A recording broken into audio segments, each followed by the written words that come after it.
There are more than 400 data points in a timeline of the Trump-Russia investigation assembled by attorney Stephen Harper. The timeline is published in full on Bill Moyer's website. Joining the discussion now is Stephen Harper, an attorney, author, and adjunct professor at Northwestern University, creator of that timeline. Bill Moyer is back with us.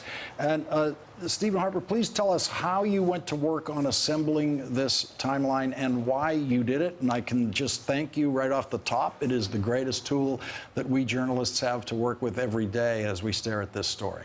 Well, thanks, Lawrence, and thanks for having me on. I have to tell you, when this started back in February as 24 entries, if you'd told me 6 months later I was going to have more than 400, I'm not sure I would have continued it. But every week, in terms of how I've gone about it, that's the way you have to go about it. You have to go about it with a laser-like focus. And I say that because what it really has become is an effort to try to create some sense of order out of the chaos that, I don't have to tell you, comes out of Trump and his team on a minute-by-minute basis. And every time we get to anything close to Trump and Russia, the chaos amplified. And I believe from the very beginning, when I first did the first 24 entries in what became this massive timeline, that the key to a lot of this was thinking about it in a way that drew some links, that created some themes that I thought were getting lost in the daily chaos of at that time we were talking about crowd sizes at the inauguration, for goodness sake. Yeah. So that's sort of that's how it got started, and the process has been an iterative process every week with an extraordinary staff that Bill has and his team. I just kept at it, and I tried to do it in the same way as Rachel said in the opening to your show. In the same way that as a trial lawyer, I would think about trying to synthesize and collect evidence, reliable evidence, verifiable evidence, and put it in some sort of way and just see what came of it. Let the facts tell the story. And as Rachel said at the beginning of the show, we really urge everyone to go to Bill Moyer's website to take a look at this. It's an extraordinary piece of work. And Bill, there's going to be some new entries today. The New York Times reporting that there is a Ukrainian hacker who is now cooperating with the special prosecutor's investigation. The Times says it is the first known instance of a living witness emerging from the mass of technical detail that has developed so far. And so we have that. We have Dana Rohrabacher meeting with Julian Assange. Julian Assange insisting to him today that, oh, no, the Russians had nothing to do with this.